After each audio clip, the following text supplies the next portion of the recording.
ہر حال میں بکرے کا گوشت کھانا ہے، ہر حال کے اندر چکن کھانی ہے، یہ نہیں کہا آپ کو۔ اگر آپ کا دل چاہتا ہے اور وہ جانور حلال ہے تو آپ کھا سکتے ہیں، یعنی طیب ہے، دل چاہے۔ مزید ویڈیوز دیکھنے کے لیے ہمارے چینل کو سبسکرائب کیجئے اور بیل آئیکن کو کلک کیجئے۔ کیا ہمیں گوشت کھانا چھوڑ دینا چاہیے؟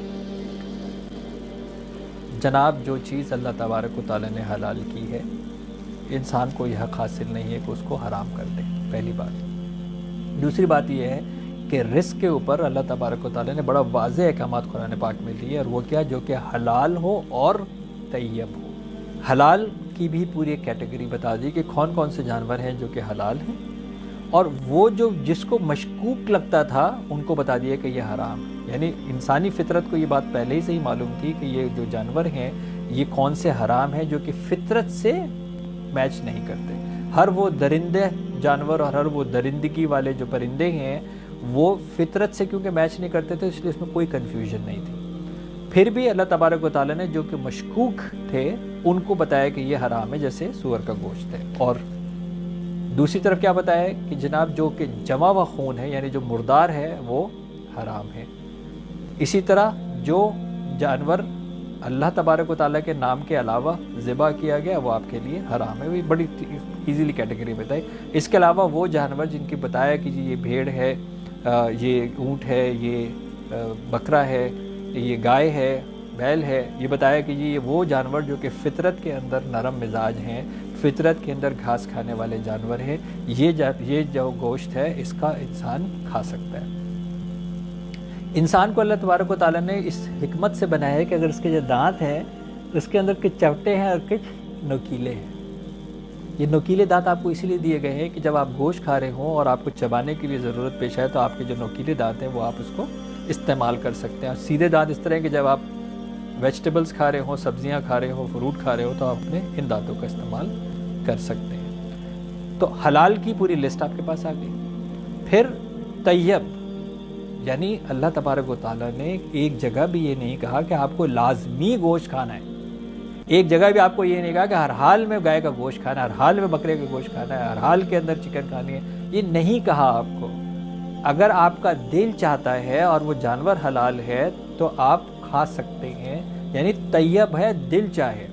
دل چاہنے کے لیے کیا ہے جی؟ کراہت نہیں ہونی چاہیے، اس کے اندر سے بدبو نہیں آنی چاہیے، اس کا کھلیا اس طرح کا نہیں ہونا چاہیے کہ وہ آپ کے دل کو جو ہے وہ یا آپ کے ناگوار گزرے۔ اب یہ طیب نہیں ہے۔ حلال جانور کا گوشت بھی ایسا ہو سکتا ہے کہ وہ طیب نہ ہو، اور وہ اس لیے ہے کہ لیٹ سپوز ایک آپ گوشت تھا، بکرے کا سالن بنایا، سامنے رکھا، خراب ہو گیا، سڑ گیا، اس میں سے بدبو آ رہی ہے، اب کیا ہے حلال لیکن طیب نہیں رہا۔ اس طرح جب انسان نے، جس کو کہنا چاہیے کہ میں بہت زیادہ سخت لفظ استعمال میرے منہ پہ آ گیا لیکن پھر بھی میں اپنے آپ کو میں نے بڑی کوشش کر رہا ہوں کہ میں لفظ جو ہے نہ بولوں۔ انسان جو ہے وہ اتنا لالچی ہو گیا کہ اس نے فطرت سے کھیلنا شروع کیا۔ فطرت سے کیسے کھیلنا شروع کیا کہ جناب ہم جو کھاتے ہیں ویسے ہی ہم ہوتے ہیں۔ انسان کیا ہے؟ خیالات اور خوراک کا مجموعہ۔ ہاتھی اتنا بڑا جانور ہے، گھاس کھاتا ہے، ٹھنڈا جانور ہے۔ لومڑی چھوٹا سا جانور ہے اور اس کے بعد وہ جو ہے وہ گوشت کھاتی ہے، شکار کرتی ہے، وہ خونخوار جانور ہے۔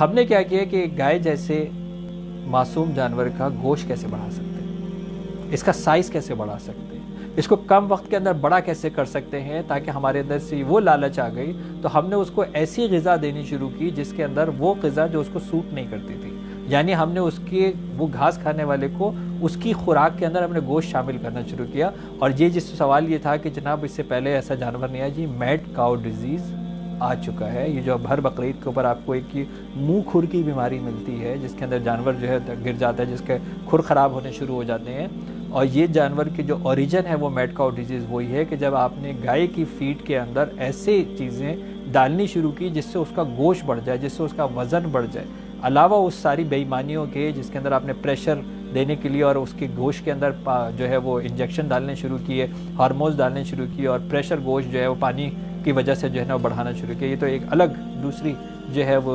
انسان دشمنی ہے جو آپ کر رہے ہیں۔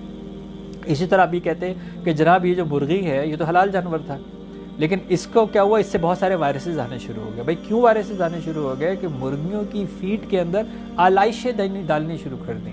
مرغی جو ایک دانہ کھانے والا جانور تھا، اس کی خوراک کے اندر آپ نے آلائشیں، خون اور گوشت جو ہے وہ آپ نے ڈالنا شروع کیا، تاکہ اس کی نشو و نما جلدی ہو جائے اور ہمیں یہ جانور جلدی مل جائے، بڑا مل جائے اور ہم اس کو بیچنا شروع کر دیں۔ تو بھائی جو حلال جانور بھی ہوگا، اگر اس کے اندر آپ یہ حرام غذا اس کو کھلائیں گے تو اس کی بھی جو ہے وہ تبدیلی ہوگی، اس کی حیت تبدیل ہوگی، اور وہ گوشت جب ہم کھائیں گے تو لازمی طور پر ہم بھی بیمار ہوں گے۔ لیکن ایسا کہیں نہیں کہا گیا کہ ہر حال میں آپ گوشت کھائیں، اور ایسا کہیں بھی نہیں کہا گیا کہ کسی بھی حال میں گوشت کو آپ جو ہے وہ رد کر دیں، ایسا نہیں ہے۔ یہ پروٹینز ہمارے لیے ضروری ہیں، ہمارے جسم کے لیے ضروری ہیں، اتنے ہی کھانے چاہیے جتنے ہمارے جسم کے لیے ضروری ہیں۔ اس کے اندر اعتدال ہونا چاہیے۔ حرام جانور جب ہم کھاتے ہیں تو وہی ہماری شخصیات بھی ہوتی ہیں، وہی ہماری اخلاقیات بھی ہوتی ہیں۔ حلال جانور کھانے کے لیے حلال طریقے سے اس کو ذبح کرنا، اور اس سے پیچھے ایک بہت امپورٹنٹ بات ہے، اس پہ بات کمپلیٹ کر دیتا ہوں کہ یہ جو جانور خریدا گیا ہے، کیا یہ رزق حلال کا ہے؟ کیونکہ اگر حرام رزق کے اوپر حلال جانور خرید کے وہ گوشت بھی آپ کھاتے ہیں تو وہ جو اخلاقیات آپ کے جسم کے اوپر آنے چاہیے، وہ جو بہتر اثرات آپ کے جسم کے اوپر آنے چاہیے، پھر وہ بھی نہیں آئیں گے۔ پاکیزہ رزق، پاکیزہ حلال، پاکیزہ طریقے سے بنا ہوا، بسم اللہ الرحمن الرحیم پڑھ کے کھانا، جس طرح سنت نبوی ہے ویسے کھانا، اللہ کا شکر ادا کرنا، صحت مند زندگی کی یہ نشانی ہے۔ جب اللہ اور اللہ کے رسول نے حلال جانور کا گوشت حرام نہیں کیا تو اس کو کسی کو اجازت نہیں ہے کہ وہ یہ کہہ دے کہ یہ گوشت کسی بھی حال میں نہیں کھانا چاہیے۔ طیب ہے تو کھا سکتے ہیں، نہیں طیب ہے، دل نہیں کر رہا ہے تو کوئی سختی نہیں ہے اور کوئی لازم اور جبر نہیں ہے کہ جس کے اوپر آپ یہ کھائیں۔ مزید ویڈیوز دیکھنے کے لیے ہمارے چینل کو سبسکرائب کیجیے اور بیل آئیکن کو کلک کیجیے۔